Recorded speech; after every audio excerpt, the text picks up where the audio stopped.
Alan Wright was running his usual 5-mile trail when the world around him changed. One moment he was jogging through the Oregon forest near his cabin.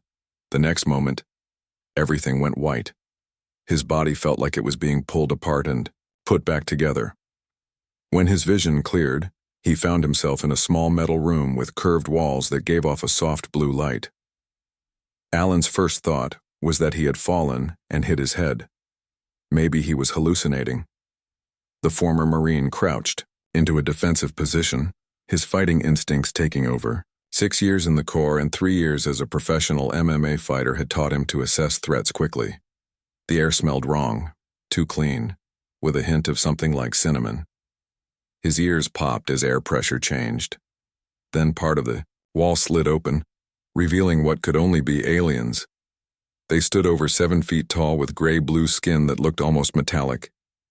Each had 4 arms and a face with 3 large black eyes arranged in a triangle pattern.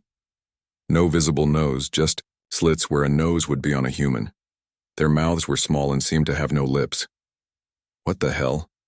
Alan whispered. He backed up until he hit the opposite wall. One alien stepped forward. It wore what looked like armor made of some black material that shifted colors slightly as it moved. It made clicking sounds, and then a small device on its chest lit up. "Human, specimen secured," said a flat computerized voice. "Physical condition optimal. Beginning assessment." Alan's heart raced. This couldn't be happening. "Who are you? What do you want?" he demanded. The alien tilted its head. More clicks then. "I am Scout Commander Zix of the Krell Acquisition Force. You have been selected for the Grand Arena of the Galactic Dominion." "Selected for what?" "Take me back home. Now." Alan's voice was steady despite his fear. The alien named. Zix made a sound that might have been a laugh. "Impressive courage. The report said humans were fearful creatures. Perhaps you will survive longer than expected." 2 more aliens entered, carrying something that looked like scanning devices. They approached Alan cautiously. "Stay back," Alan warned. The aliens ignored him and raised their devices. Alan acted on instinct. He ducked under the first alien's arms and delivered a powerful uppercut to what he hoped was its jaw. The alien stumbled back, making high-pitched sounds. Before Alan could feel satisfied, pain shot through his body. He collapsed to the floor, every muscle seized in agony. When it stopped, he lay gasping. "Impressive speed," Zix said, "but unwise, human. The control implant we placed during transport can cause much more pain than that." Alan felt the back of his neck and found a small, hard bump under his skin. The realization that they had done something to his body while he was unconscious made him sick. "Why me?" he managed to ask. "Your combat videos were most impressive. Your species is not yet approved for arena selection, but exceptions can be made for specimens of unusual quality. You will bring much profit and entertainment." The scanning aliens approached again. This time, Alan stayed still as they waved their devices over him. 3 days passed in a blur of medical tests and strange food. Alan lost track of time in his windowless cell.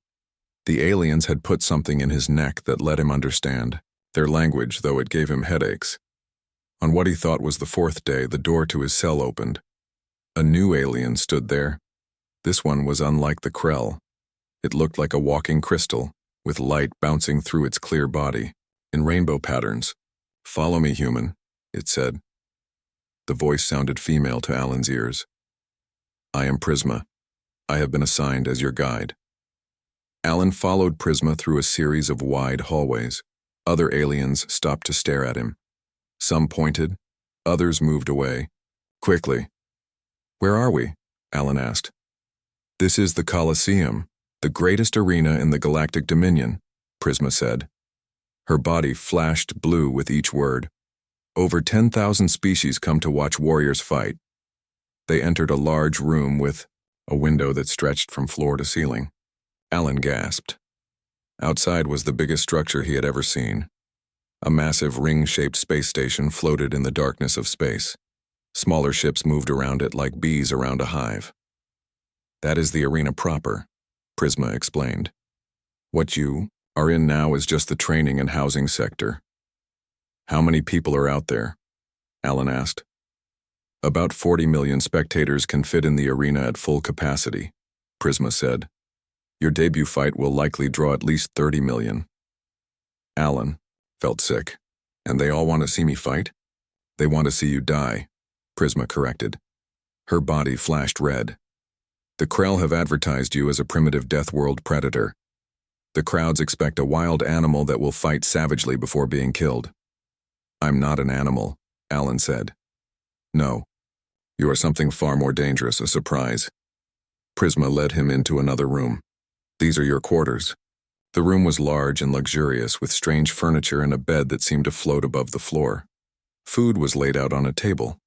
Eat, Prisma said. Your training begins in 2 hours. Alan sat on the edge of the floating bed. Why are you helping me? Prisma's crystal body darkened. I was also taken from my world against my will. I cannot fight, so I serve. We are both prisoners here. Can we escape? Alan asked quietly. No one escapes the Colosseum, Prisma said. But champions earn privileges. Win enough fights and you might earn the right to send a message home. Win the Grand Championship and you could demand almost anything. After eating, Alan was taken to a training area. A large, 6-armed alien waited for him. Its skin was red and covered in scars. I am Krax, it growled. I will train you not to die in your first match. The Krell paid me well to keep their new pet alive for at least 3 fights. I'm not a pet, Alan said. Krax laughed, a harsh barking sound. You are whatever they say you are, human. Now show me what you can do. For the next week, Krax pushed Alan harder than any drill sergeant ever had. They trained with strange weapons and practiced against holograms of alien fighters. Alan learned that humans had advantages he had never considered. He could run longer than most species, heal faster than many, and endure pain that would kill others. On the 7th day, Zix returned with a group of important-looking aliens. Our primitive warrior is ready, Zix announced proudly. Tomorrow, he faces the Draxian champion. One of the visitors, wearing elaborate robes, looked at Alan with 6 eyes. It seems small and weak. Will it provide good entertainment? Humans are full of surprises, Zix said. This one will either die spectacularly or win memorably. Either way, the crowds will cheer. Alan stood tall under their scrutiny. He had one goal now, survive long enough to find a way home. And if these aliens wanted a show, he would give them one they would never forget. Take him to the main ship, Zix ordered. Begin physical conditioning and translator implantation. The Colosseum awaits a new champion. Alan was led through curved hallways into a larger chamber with a window. What he saw outside made his breath catch. Earth, beautiful and blue, was growing smaller as they moved away from it. My family, Alan said quietly. They won't know what happened to me. Zix looked at him. Such concerns are irrelevant now. Your old life is over. If you fight well, your new life will bring you glory across 1,000 worlds. If not, the alien made a dismissive gesture. Then your species will be noted as unworthy of further attention. Alan stared at his home planet until it was just a blue dot among the stars. He made a silent promise to himself. He would survive this, and somehow he would find his way back home. The medical bay was quiet except for the soft beeping of strange machines. Alan lay on an examination table while Dr. Trell, a thin alien with 4 eyes and 6 fingers on each hand, ran tests on him. Fascinating, Dr. Trell said. His voice was gentle. Your body heals much faster than most species, and your endurance is quite remarkable. Is that good? Alan asked. It might keep you alive tomorrow, Dr. Trell replied. He pressed a cool device against Alan's chest.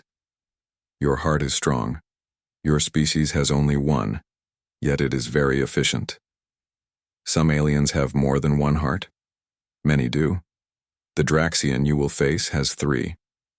Dr. Trell set down his instruments. You should know what you are facing.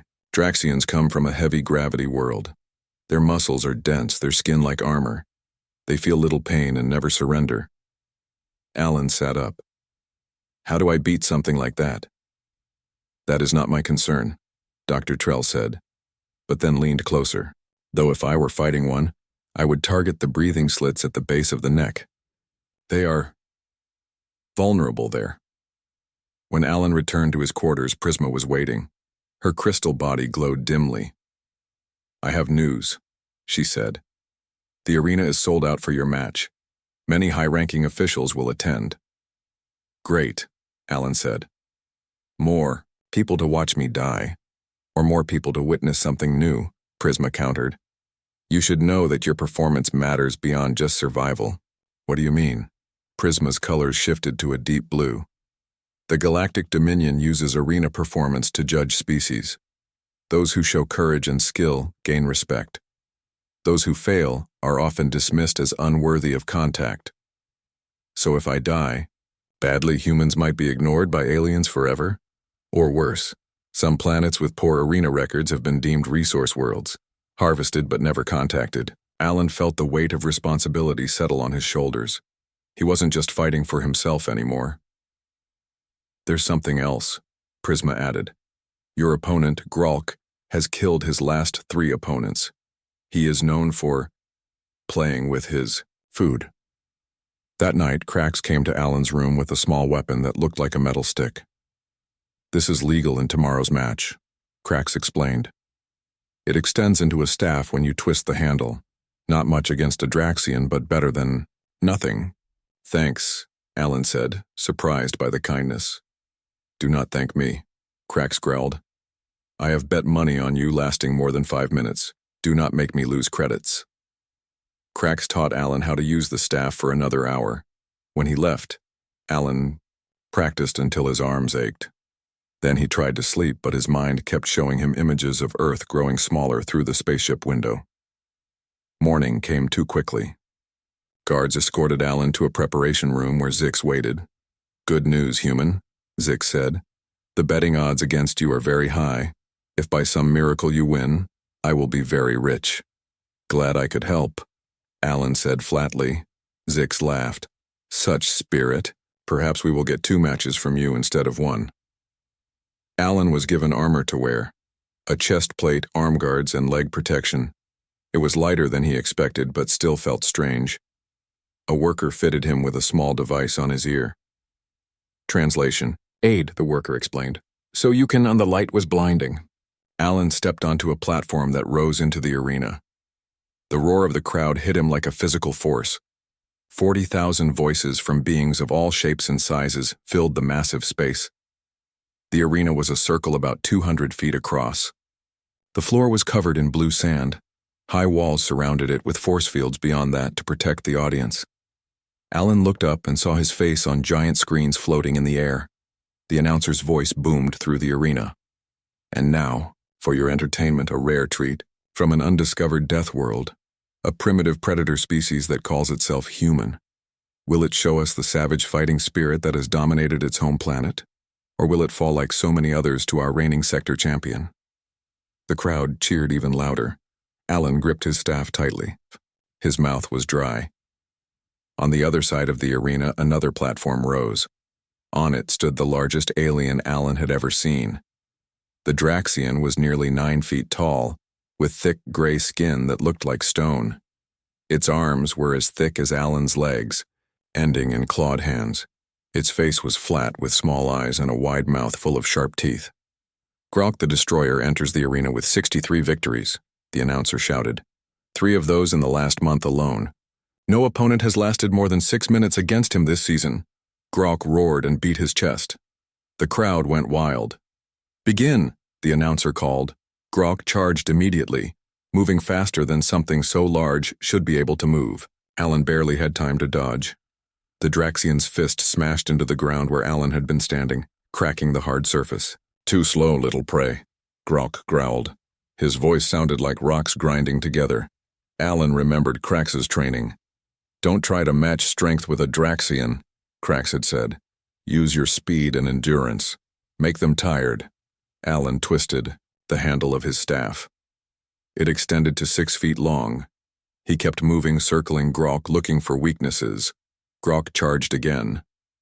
This time, Alan used the staff to vault over the Draxian's head. The crowd gasped. Alan landed behind Gralk and struck at the back of his knee. The staff bounced off with little effect. "Your toy cannot hurt me." Grok laughed. For 5 minutes, Alan dodged and struck, trying to find a weak point. His lungs burned. Sweat poured down his face. Grok seemed to be enjoying himself like a cat playing with a mouse. Then Alan remembered what Dr. Trell had said about the breathing slits at the base of the neck. He needed to get behind Grok and strike there, but how? Grok was getting frustrated. "Stand still and die with honor," he bellowed. "Come and get me," Alan taunted. Grok roared and charged again. This time, instead of dodging, Alan dropped to the ground and rolled under Grok's legs. The move surprised the Draxian, who stumbled forward. Alan leapt to his feet and jabbed his staff hard at the base of Grok's neck. The effect was immediate. Grok made a choking sound and fell to his knees. The crowd went silent. Alan could have hit him again, maybe killed him. Instead, he stepped back and waited. Grok struggled to his feet, breathing hard. His small eyes looked at Alan with new respect. "You could have killed me," Grok said. "That's not why I'm here," Alan replied. The crowd was silent, confused. This wasn't how arena battles usually ended. "The human shows mercy," the announcer finally said, sounding uncertain. "This is unusual." Grok looked at Alan, then did something surprising. He knelt and placed his weapon on the ground. "I yield to the human," Grok announced. "He is one with both skill and honor." The silence lasted for 3 seconds. Then a single alien in the crowd began to clap. Others joined. Soon half the arena was cheering while the other half booed or sat in stunned silence. As guards came to escort Alan back to his quarters, he noticed a human woman watching from a special box high above the arena. Their eyes met for just a moment before she disappeared from view. Alan had survived his first battle, but he knew that the real fight was just beginning. Understand the announcer and the crowd. The sounds of the arena filtered through the walls, millions of voices creating a constant roar like an ocean. Alan tried to stay calm, but his heart raced. "It is time," Prisma said, appearing at the door. Her colors were muted, almost gray. "Remember, whatever happens out there will reflect on all humans." "No pressure," Alan muttered. A loud horn sounded. The door in front of Alan began to open, revealing a bright light beyond. He gripped the metal staff tightly and took a deep breath.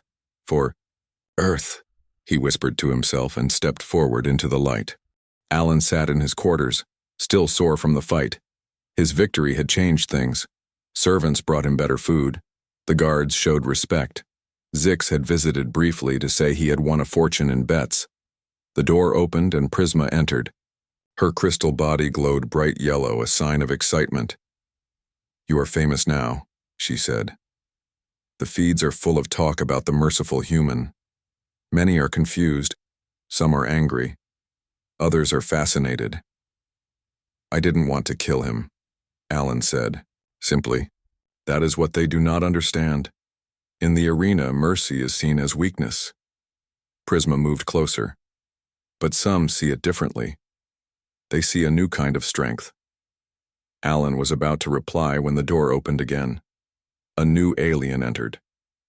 It was tall and thin with skin that shifted colors like an octopus. It wore elaborate robes covered in strange symbols. "This is Council Member Krill," Prisma whispered. "A very important person." Krill studied Alan with large, unblinking eyes. "So this is the human who refuses to kill. Interesting." Alan stood, up straight. "I fight to survive, not to murder." "Noble words," Krill said. "But the arena exists for blood. The crowds demand it." "Then the crowds are wrong," Alan said. Krill's skin rippled with blue patterns. "Bold words from a prisoner. Yet, you have created quite a stir. Some of my colleagues are now curious about your species." "We're not all the same," Alan said, "but most of us don't kill for sport." "Perhaps." Krill moved toward the door. "Your next match is in 3 days. Many will be watching to see if your mercy was weakness or wisdom." With that, Krill left. Prisma's colors had dimmed during the exchange. "You should be careful. Council members rarely take interest in arena fighters, unless they want something." After Prisma left, Alan tried to sleep but couldn't. He kept seeing the human woman in the audience. Who was she? Was she a prisoner too? The next morning, Krax arrived for training. The six-armed warrior seemed different, less harsh. You survived, Krax said, and made me rich with my bet. Glad to help, Alan said. Krax tossed him a new weapon, a short sword made of some blue metal. Your mercy to Gralk was stupid but impressive. He has now become your supporter. My supporter? Yes. This morning he told everyone how the human fought, with honor. Now others want to see you fight again.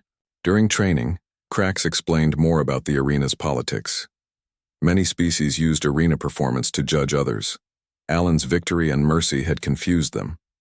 Humans didn't fit into their understanding of primitive species. After training, Alan was taken to a viewing area where fighters could watch other matches. As he entered, many alien warriors stared at him. Some nodded with respect. Others looked away with what seemed like disgust. Alan watched a brutal match between two insect-like fighters. When one killed the other, the crowd roared with approval. Alan felt sick. As he turned to leave, someone grabbed his arm. It was a human hand. The woman he had seen in the audience stood before him. She was small with short blonde hair and tired eyes. Don't trust anyone, she whispered. My name is Susan Kelly. I was taken 6 months ago. Meet me Tomorrowland found the medical bay easily enough. Dr. Trell was busy with another patient, so Alan pretended to wait for a checkup. He sat on a bench near the wall and looked around for Susan. Act natural, a voice said from behind him. Susan slipped onto the bench beside him. She wore the uniform of a medical assistant. We can't talk long. How did you end up here? Alan asked quietly. I was hiking in Colorado when they took me, Susan said. That was 6 months ago. I've been serving Senator Vorn since then. Serving? As what? An exotic pet, basically. Susan's face showed no emotion, but her hands trembled slightly. Vorn collects rare species. When I showed I could learn their technology, he made me work as his assistant instead of sending me to the arena. Alan wanted to ask more, but Susan shook her head. Listen carefully. There's a conspiracy among some Dominion officials. They've known about Earth for decades but have kept it secret. Why? They're afraid of humans, Susan said. Our adaptability scares them. Most species specialize. They're stronger or faster or smarter in specific ways. But humans are generalists. We can survive almost anywhere, learn almost anything. Some officials think we would spread too quickly through the galaxy if given the chance. Alan tried to process this. So Zix broke rules by taking me? Yes, Susan nodded.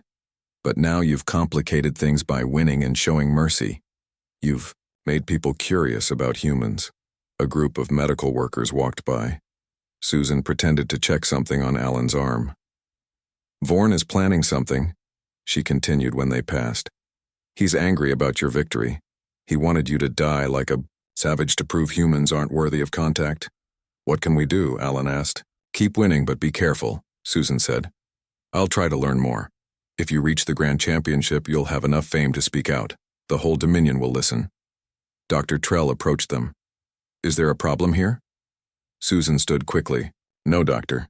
Just checking the human's vitals as ordered. Dr. Trell looked suspicious but nodded. Susan walked away without looking back. That evening, Zix visited Alan's quarters. The Krell seemed excited. Good news, human.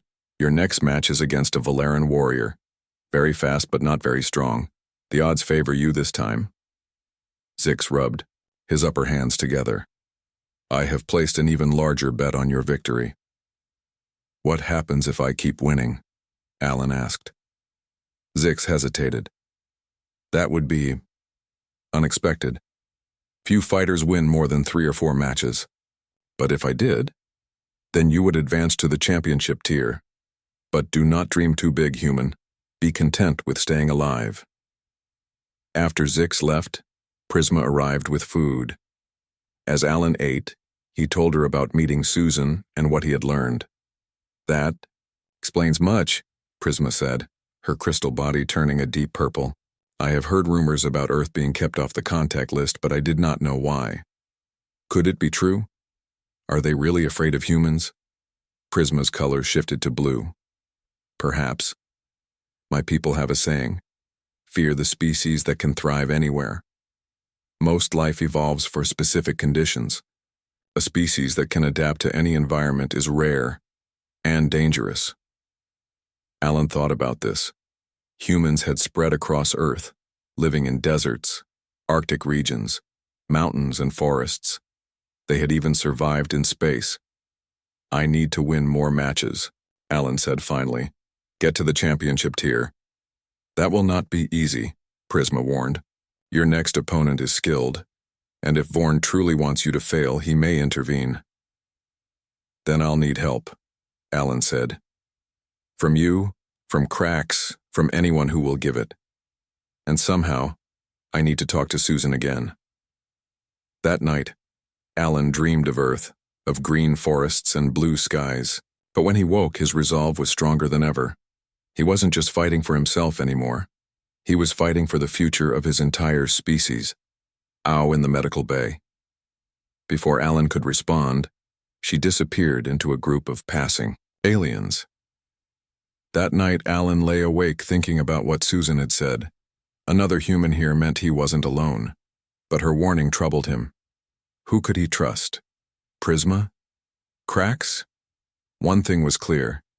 He needed to learn more about this place and why humans were being brought here. His next match wasn't just about survival anymore, it was about finding answers. 3 weeks passed. Alan fought 4 more times and won each match. Some were hard, leaving him with cuts and bruises. Others were easier as he learned to use his human advantages. Word spread about the merciful human warrior who fought with honor but never killed. Many aliens now cheered for him. They called him the Earth Champion. Some even wore copies of his arena uniform. But others hated him for changing the bloody tradition of the games. After his latest victory, Alan was called to meet with the Arena Council. 5 important aliens sat at a curved table in a room high above the arena. Krill was among them. So was Senator Vorn, a large alien with red scales and black eyes who owned Susan. The human continues to impress, Krill said. 6 victories, no defeats. He has qualified for the Grand Championship. Vorn's scales darkened with anger. This is unprecedented. A primitive from an uncontacted world should not be allowed in the championship. The rules are clear, another council member said. Any fighter with 6 consecutive victories qualifies. Vorn stood up. Then I request a special match before the championship. The human against Korth, our current champion. The council members murmured among themselves. Alan knew this was bad. Korth was legendary, undefeated for 2 years. What say you, human? Krill asked. Will you face Korth before the championship? Alan thought carefully before answering. I will fight Korth if I must. But first, I want to speak with the human female, Susan Kelly. Vorn's eyes narrowed. My assistant is not available for— Let them meet, Krill interrupted. It seems a small request for one who has brought such entertainment to the arena. Vorn could not refuse without looking petty. He agreed, but insisted the meeting be at his private residence under guard. The next day, Alan was taken to Vorn's home, a floating palace connected to the arena by a private bridge. Susan met him in a garden with strange plants and small flying creatures. Guards watched from a distance. You've done amazing things, Susan said softly. Everyone is talking about you. I need your help, Alan said. Vorn wants me to fight Korth before the championship. Susan looked worried. Korth is dangerous. He's killed 42 opponents. No one has lasted more than 10 minutes against him. Can he be beaten? Maybe. Susan looked around to make sure no one was listening. Korth has a weakness. His left side was injured years ago. He protects it well, but if you can strike him there, you might have a chance.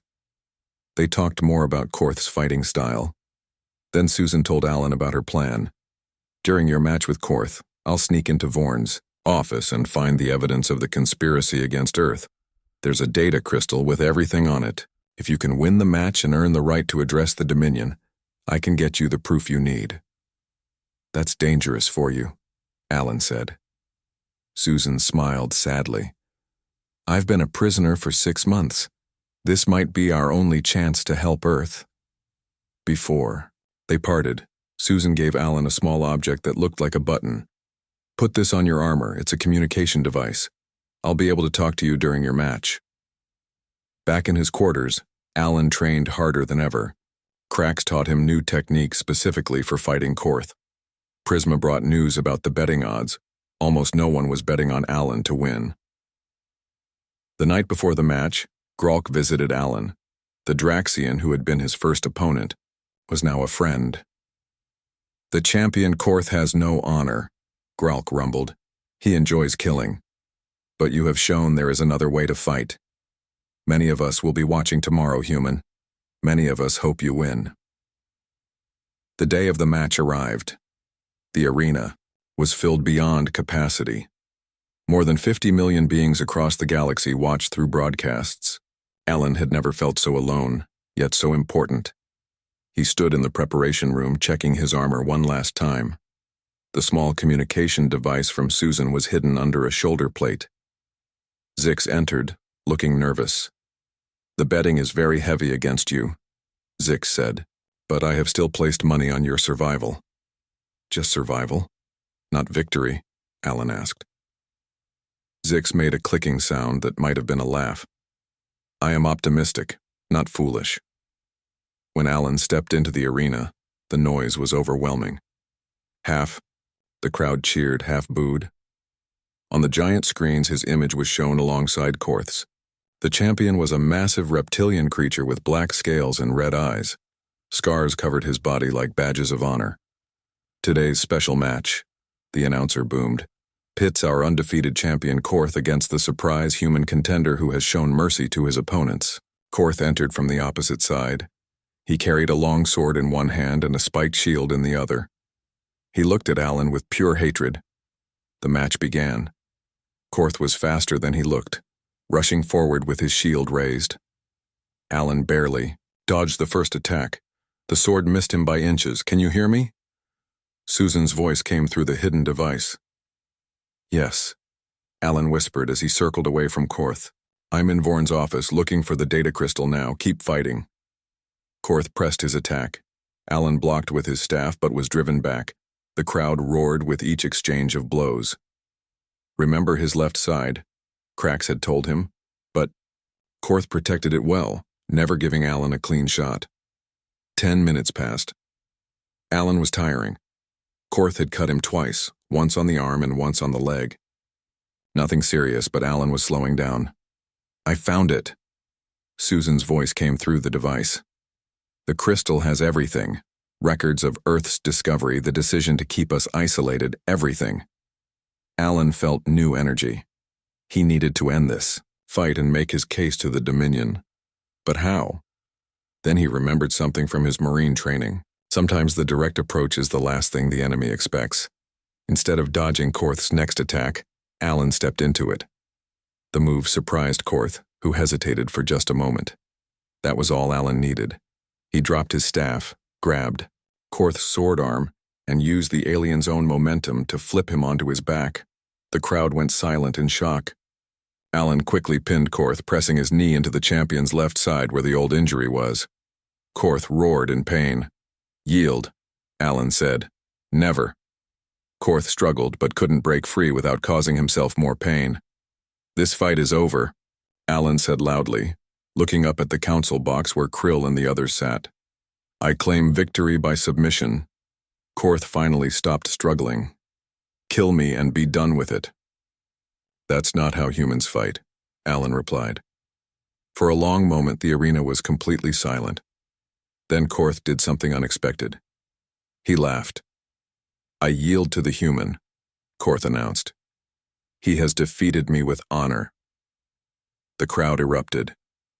The announcer was speechless for a moment before declaring Alan the winner. As Alan stood to acknowledge the crowd, he saw Susan enter the council box. She handed something to Krill, the data crystal. Vorn tried to stop her but was too late. Krill stood and raised a hand for silence. When the crowd quieted, he spoke through the arena's communication system. The human warrior has earned the right to address the Dominion. We will hear his words. Alan took a deep breath. This was his chance, not just for himself, but for all of humanity. People of the Dominion, he began. I come from Earth, a world kept hidden from you. We humans are not savages. We are explorers, builders, dreamers. We fight when we must, but prefer peace. We have much to offer the galaxy, and much to learn from you. All we ask is the chance to join you as equals. As he spoke, the screen showed the data from the crystal, the conspiracy exposed for all to see. A new chapter in galactic history was beginning, and humanity would be part of it. As guards came to escort Grok out, the big alien added, Fight, well, Alan of Earth. Show the Dominion that mercy is not weakness. That night, Alan could not sleep. Tomorrow's match would decide not just his fate, but possibly the future of human contact with the galaxy. He touched the small communication device Susan had given him and hoped their plan would work.